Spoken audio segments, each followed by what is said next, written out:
কি তোমরাও কি আমার মতন হেয়ার ফলের সমস্যায় ভুগছো? তাহলে দেরি না করে এই ভিডিওটা সম্পূর্ণ তোমার জন্যই হতে চলেছে। তো ভিডিওটা স্কিপ না করে প্রথম থেকে শেষ পর্যন্ত দেখতে থাকো আমি কিভাবে হেয়ার অয়েলটা বানাচ্ছি। এটা সম্পূর্ণ বাড়িতে জিনিস দিয়ে সেটা বাড়িতেই বানাবো। শেষ পর্যন্ত প্রসেসটা দেখতে থাকো।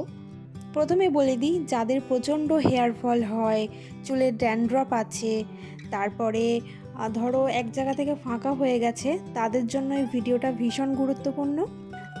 আমি এই তেলটা ইউজ করে ভীষণ ভীষণ উপকার পেয়েছি।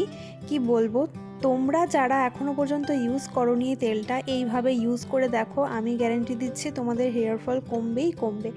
তো দেখো আমি কি কি নিয়েছি: জবা ফুল, জবা পাতা, নিম পাতা, তোমার পেঁয়াজ কিছুটা গ্রেট করে নিয়েছি, আর নিয়েছি মেথি, কালো জিরে।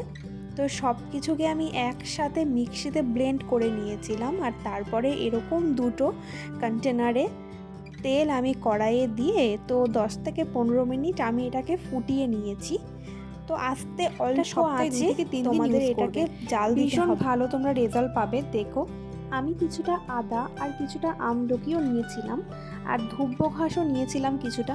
তো আমি যে উপকরণগুলো দিয়েছি সবগুলো কিন্তু আমাদের হাতের কাছেই পাওয়া যায়। আমরা সবাই জানি জবা ফুল আমাদের চুলের জন্য কতটা উপকারী, সঙ্গে মেথি আমাদের হেয়ার গ্রোথের জন্য, হেয়ার ফলের জন্য খুবই ভালো। পেঁয়াজ তো আমাদের ভীষণই হেয়ার ফল কমাতে সাহায্য করে, প্লাস আমাদের স্ক্যাল্প থেকে নতুন চুল গজাতে কিন্তু পেঁয়াজের রস ভীষণই হেল্প করে।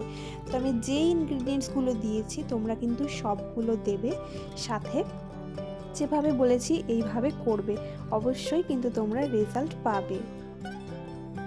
দেখো নিম পাতাটা কিন্তু অপশনাল, তোমাদের যাদের স্ক্যাল্পে চুলকায়, ড্যান্ড্রফ আছে তারা নিম পাতাটা ইউজ করতে পারো। আমার স্ক্যাল্পে ড্যান্ড্রফ আছে যেই কারণে আমি নিম পাতাটা ইউজ করেছি, নচেত নয়।